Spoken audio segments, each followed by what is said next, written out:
All right. With all this Chevy stuff going on for the last week or so, I figured you Ford guys, you need a break.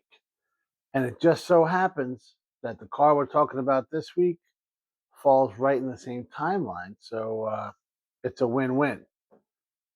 Here's your Monday morning memory from Pugliese Speed Shop. As usual, guys, we'll take it over here to the book. And as you probably figured out, my father wasn't like brand specific, but he led towards the GMs more than anything, which is probably why I had this Trans Am. This guy right here was his. This, well, we know that was a, never mind.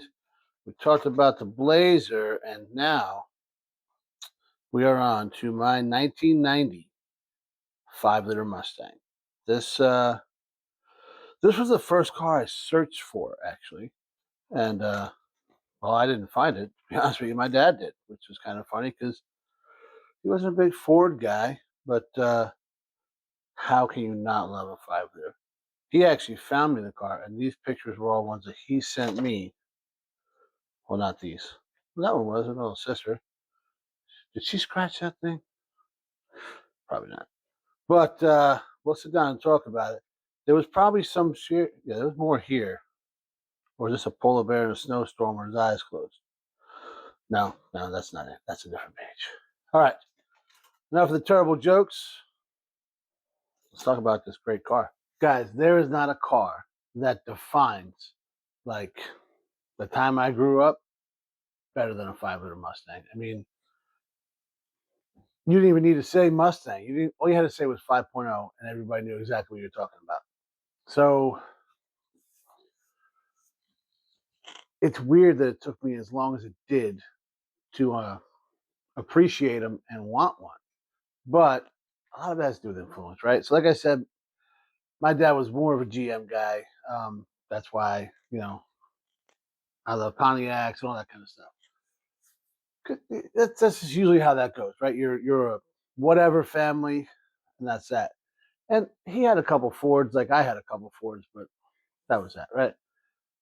Let me get back on subject. I never really left.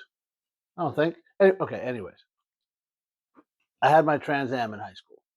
My buddy Steve Cross, you guys heard me talk about before. He taught me how to drive a stick.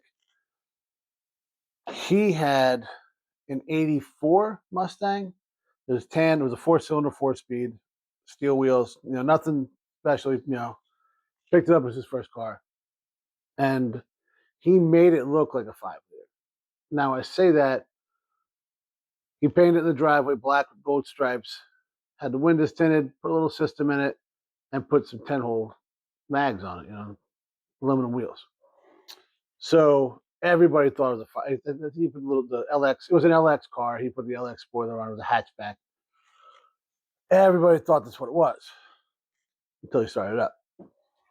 Well, our senior year, he got one. He stumbled into a 1990 5.0 5-speed LX car, the exact car he wanted, for a steal of a deal because I think it had our title on it. But this thing would run. All right. So I remember leaving school one day. I'm in the car with him. We're getting onto the highway. He's showing me what's up. He's second gear, revs it, bangs third, and this thing just gets it. And I didn't tell him at the time, but they would have beat the ever loving shite out of my freaking Trans Am. No doubt about it. Just a lighter car. I mean, neither one of them were big power cars, but a Trans Am, you had a 400, but it was 185 horsepower. Now, the 70s were not kind to the V8s. So I was like, huh, I dig this, but I can't tell him that because, what does that show? So I joined the Navy. I make a terrible decision with the Dodge Neon. And then me and Megan get married, and I go on deployment in 1998. And I said, come back. And I said, she took the Neon, and I says, we need to buy something. So I said, I want a 5-liter. I'm finally, you know what? At that point in the game, I was over the point of, well, I can't admit to my friends that was wrong. I was like, I don't care. This is what I want. So we started looking all over California, San Diego, you know, where the cars don't rust, but they got a million miles on them and they are beat. They were beat, man. Oh, man. We went, now, this was 98. Auto Trader, you know, classifieds in the newspaper, word of mouth, Hemmings Motor News. That was about it, right? I went and looked at a couple cars, drove a couple of them, and none of them really impressed me except for this one. It was an 87 strip. I mean, it had AC in it, I think. Roll up windows, manual door lock, all, nothing. It was like a burgundy with the red interior, because that's what they did in the 80s, right? And 90s. And it looked, I took this thing for a ride. I think I wanted $3,000, something like that. And it was clean. It ran great. But then, like, as we're kind of negotiating a little bit, he's kind of giving me the business. He's got, oh, the phone rang. Oh, there's somebody come look at it. I was like, bro, come on, for real. I mean, I was only 21 years old, but I wasn't a complete jerk off, right? Like, come on. I said, I'll let you know on Monday. I went to Vegas for the weekend, and he ended up selling the car while I was gone. So maybe he wasn't, you know. But that's okay. So this whole time my dad was at a dealership, right? He's had been in the car business for years, and he's looking around Pennsylvania. And I'm like, Pop, I don't. He's like, I'm telling you, people that like these, they put them in the garage with low miles and not beat up. All right. So he's looking, I'm looking, and everything he's finding is nicer and better than what I'm looking, because the price difference, guys, you can't touch it. Especially, yeah. Back then, things weren't on like a worldwide scale like they are now. So he gets 3 cars into his dealership, and he says, you need to buy one of these. One was black, one was white, and one was the ever sought after Calypso, like that teal color. At the time, I didn't realize that was it. That was the one I wanted, right? So he tells me I need to look at these cars, and he sends me. We couldn't even, like, I didn't have we had an email, but we didn't have digital. Like, there were digital cameras, there were ways to do this. We just didn't do it. So he's like, I'm telling you, this is the car. And I said, well, what is it? He said, it's an LX 5.0 5-speed. They were Pennsylvania state trooper cars.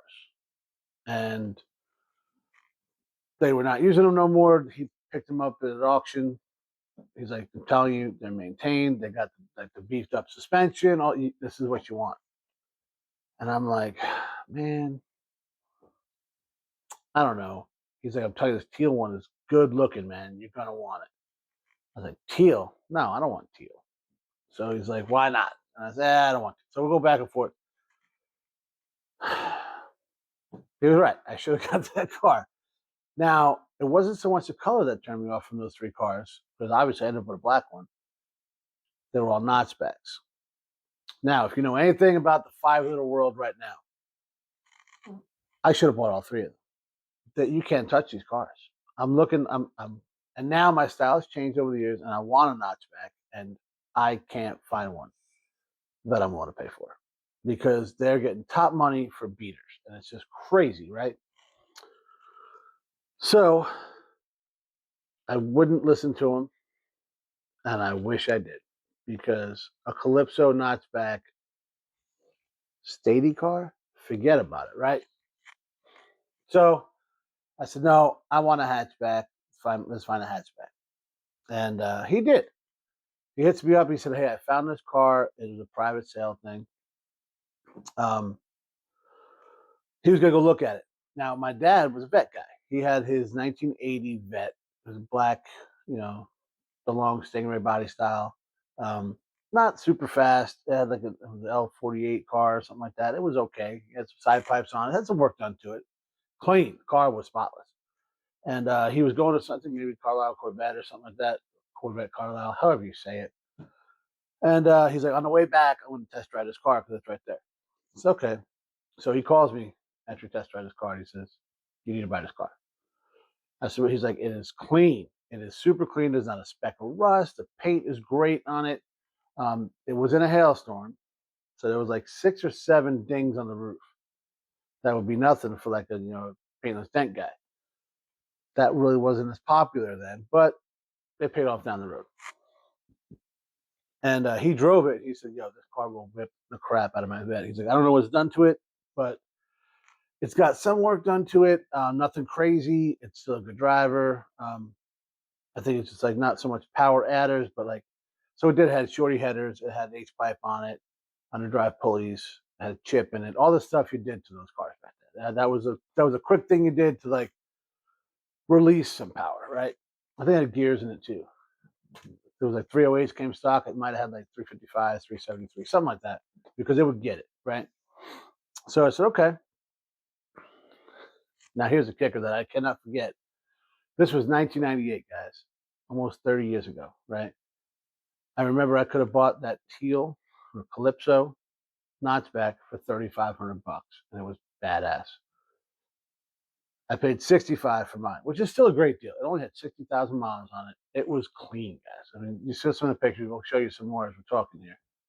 And so I get it. It was all black, and my dad, big pinstripe guy, he put this pinstripe on it. They took close-up pictures to make sure I could see the stripe, and it was good. The red, he loved the black with the red, and he put the gray on it for the interior. Really kind of tied it all together. So then he, of course, staged it with the Mustang losing to the vet and all this kind of because he had to break balls. Although he knew I could whip him, right? So we get the car shipped out to Pennsylvania, out to California, from Pennsylvania, and that's maybe $1,000 or something. That wasn't a huge deal. Worth it for the lower mileage and not being sun-baked and all that stuff that California had. So I remember it showed up. It's pouring rain, and it gets here. It gets to the house, and Megan's like, "We'll get in your car. Go take a ride. You're waiting for this thing." And I'm like, "Well, where am I gonna go? It's pouring down rain, right?" And of course, I take it out, and it's a Mustang, guys. So the accent's trying to come out, and I'm like, forget about it. I went for driving a Neon yesterday, so I was like, maybe today's not the day to do this. So I had a car for last time I was in San Diego. Got the windows tinted. Andrew came home from the hospital in it, right? Yeah, we crammed his car seat into the back of that car because he wasn't coming home in a freaking Neon, right? But and it was funny because then we moved west. We moved to the desert where Andrew was born at. I drove 90 miles to work, and Megan drove 6, right? So I took the Neon, and she was driving the Mustang. And anytime I want to drive the Mustang, and as the Neon got a little more beat up, she was not happy with that. I remember getting an argument one day because I was like, "I'm going to take the Mustang." She's like, "No, I'm not driving that thing to work, and I got to park close to the place." So that was the whole thing. But actually, that car actually had seat time on it because I was stationed on the USS Tarawa. That's when me and Anthony went on a ship together, and we were going up to the to Washington State on the dry dock, and we could bring our cars. So I put it on the boat, head up on a flight deck, and I drove through the well deck. I got a little teeter tottered because that's for like Humvees and stuff like that. But I inadvertently did a burnout in the hangar bay. Didn't mean to. Wasn't mad that I did, so it was pretty cool. But so yeah, it sat on a flight deck all the way up to Washington and then back down. I had up in Washington, and Anthony had his girlfriend at the time, now his wife's car, which was a Toyota Celica. And the second week we were there, I think he blew a stop sign and totaled it. I thought he was kidding because Anthony he's always coming up with something like April Fool's is his favorite holiday in the world. We keep trying to tell him it's not a holiday, but you can't convince him. So he kept telling me that he just wrecked the car. And I'm like, whatever, dude. He did. He wrecked the car.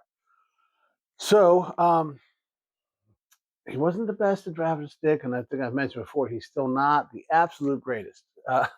But he wanted to use my car, my Mustang, and I was like, dude, you just wrecked her car. I'll take you somewhere. We need to go. So he wasn't very happy with me about that, but I stand by my decision, and this is why. No, this actually is not his fault at all. But you can't make this up, right? I go to we used to fly down to San Diego to see, because we still that's where I had an apartment. We lived down there, and Megan was down there, so I'd fly down there as much as possible. And the Navy would put us on like a commuter flight, run by the Air Force, back and forth or whatever. Well, you had to sign up for that, and when we weren't on that because they'd pick you up kind of right there, you could actually go out to Seattle to the airport and get a flight down to LA. So Megan would come up and meet me or whatever. So we see each other as much as possible. Well, it was my weekend to take the rotator, and he went out of Seattle down to LA, and I was going to San Diego. So he's like, "Dude, can I use the car, man?" And I was like, "Yeah," because they were picking me up, they wouldn't pick him up. So I went down there a lot. So I told him, "Take it to this place." It was $10 for the weekend to park, and it was like a little valet thing. They took care of the car. I never had any issues. They were awesome, right? He's like, "I got you. That's where I'll go." He did everything 100% the way I told him to. They smacked up the car, right? I come off of the bus that takes you from the rotator, and he's there like, "Dude, I'm sorry, it's not my fault, it's not my fault." And I'm like I said, he's always joking. I'm like, "Whatever, dude." That's what I believe him. He shows me the car. The rear bumper is jacked up, the tail light's cracked, and I think there's a crack on the spoiler. I was like, what happened? He's like, "Dude, it wasn't me. I brought it to the place. You told me to. Everything, dude." Um, the guy that was parking the car, it rolled back into a street sign, not a street sign, but like a street light, the parking lot. So I'm pissed, but he did everything I told him to do. They were cool. They took care of it all. They even said, actually, it saved me some money because he said, the guy said, "Hey, bring it back." Anthony, he asked Anthony, "How often you come here?" And he's like, "It's my brother's car. He's here like every freaking weekend almost." So they're like, "Okay." So I brought the car in. I didn't pay for parking that weekend, and they fixed it. And then when I got it back, it wasn't. It was, and actually they pointed out to me it wasn't right. And I was like, "Yeah, thanks." They're like, "We're gonna do it. We're gonna have it done next weekend." So I didn't lose a car. It was great. And actually, I got 2 weekends free. It might have been $10 a day. I remember saying, "Hey, it saved almost $50 or something." So it got taken care of, and there was no hit on the insurance or nothing like that. So it was no big deal. But he did feel terrible, and I kind of felt terrible too that I made him feel that worried about it, that he was still going to be pissed off when it wasn't his fault. But then we went back down to San Diego. So like I said, I transferred up to the desert. That's when Andrew was born. We took him home in the car, and it got to where the car. I mean, I was always driving. I wasn't driving it, but then like that neon blew up, and we bought this Camry from Megan's dad when he retired, and Megan was driving the Camry. I was driving the Mustang sometimes, but gas prices started shooting through the roof. So I was riding the crotch rocket I had, or this the truck you guys have seen before that I had built that we'll talk about down the road a little bit. And the Mustang was just the plan was just let it sit there. I was going to build it, make it a little, and it just things started going on, man, and that Camry was. I mean, I don't know if it was on. It's a Camry. It's probably still running, but we're like, well, let's see what we can do. I actually had a small payment on the Mustang, and it's the only thing I had any money on besides like our mortgage, right? So I was like, maybe we trade that in and get her like a nice SUV because that's what everybody wants, right? Oh, we got a kid, now we got to have an SUV or an effing minivan or something. Which no, I if I had this to do over again, right? But maybe, I don't know if it was like keeping up with the Joneses thing I was going through or something. I don't know, but I ended up we traded the car in. We actually went and looked at it was this big tent sale, and we bought Megan an SUV, an Oldsmobile Bravada. I didn't know that Oldsmobile was going to go out of business within the next year. That did not help the resale value. It also had the worst transmission ever put into any Oldsmobile, and had fuel. It had a lot of problems, guys. We'll talk about that in another one. But so I could have made the deal work just trading in the Camry. I just didn't feel comfortable having the two payments, and I said, man, what do you got? Guys, I think I owed $3,000 on a car, if that. Probably not that much. I think I owed like 1,000. I don't know. I owed next to nothing. I traded it in. We had the Camry at this tent sale thing at this ball field that we went to, and we got a smoking deal. No, we got freaking ripped off. We were young and dumb. We didn't get ripped off, but no, we did. Absolutely did. So, but the car was really clean, and she loved it, and she put like 100,000 miles in that Bravada, so I can't complain too much. But the Mustang was at the house. I had a little system in it, and I told the guy, hey, I'm going to pull that out. He's like, that's fine. So he rode back. It was only like 5 miles from our house. So he rode back with us in the Bravada, and he said, I'll take the Mustang back. Because the deal's already, I signed everything, guys, right? Okay. He comes back to the house. I pull the system out, and he says, all right, man, thanks. See you later. Shake hands. Boom. He drives out, backs the car. That thing fired up. God, it sounds so good. So good. He backed that car out, and he drove out. And had a little cul-de-sac, and then you come out. And when he went out, it was like, whoa. I was like, this guy. Part of my heart just fell out. My neighbor Nick, this guy was awesome. He comes over, and he's got 2 glasses. He says, come here, brother. And he hands me a Hennessy. I said, what is this? He said, I know how you feel. I see the look. I said, yeah. So he says, yeah. And he points at the minivan in his driveway. He's like, you see that thing right there? I says, yeah. He said, that used to be a 64 bug with a triple Weber carb set up and da-da-da-da, and just carrying on. And I was like, oh, really? He was like, yeah. I started having kids, and he had a bunch of kids. He's like, I traded in for the van. And that's salute. And we shared a drink together in the driveway. And guys, if I had to do over again, the drink was nice, and but I'd have kept that car, and it would have been bad. It was one of my favorites, and I say I keep looking now for another car. I want one a little different. I want to have an LX. It's got to be an LX. It's got to be a 5 speed. 5 speed number one. And I don't want something that's been hacked up or something that's been like already raced. I don't want that. And I just want basically what I had with a notchback. And if I find a Calypso one, that'd be awesome. But I'm not trying to drag race it. I'm saying, I guess I missed my 20s, because that's what happens. That's how this whole car thing starts, right? You get some junker, even though that one wasn't. But I look back and I'm like, man, that was cool. That thing was fun to drive. I used to do these badass, what we call it, Dukes of Hazzard turns. I just freaking dumped the clutch and spin right. I had it figured out, guys. It was Chip outran the cops with that car one time. Serious. He was going. He took the car. We're on Denton Point Magoo. He takes it back to my house in Victorville, and then goes up to China Lake. And then he's coming back at 100 and something mile an hour, and he sees a cop hit the brakes and turn around and come after him. And he just we ended up hiding in my garage for a week after that. But yeah, I got my first reckless driving in that car. That one was leaving my buddy Greg's wedding, and I had to go to work, and I'm shooting up 395 and there's a tractor trailer, right? And I come pass it, and I see I got room.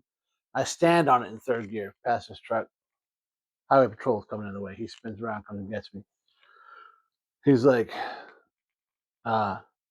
you were doing 101 miles an hour. And I couldn't help but smirk, And he's like, what are we laughing at? I said, man, that was all third gear. He knocked it down to 99. And actually, this actually pissed Megan off. He knocked it down to 99. I still had to go to court. I pled guilty, right? So they said, okay, $380 fine. And I said, I'm an E4 with a new kid. I don't got $380. You got a payment plan? And they said, yeah, you put 10% down and then you pay 10% until it's paid off. So you pay but it was a 10% fee too. So I had to give them $38, and then I had to pay $380 in installments. 10 payments of 38. I'm sorry, till I got to 380. I said, okay, sure, guys. I go to pay the guy. Here's your $38. I got a receipt back Thank you for your payment in full. 3, and I walked away. Never heard nothing about it again.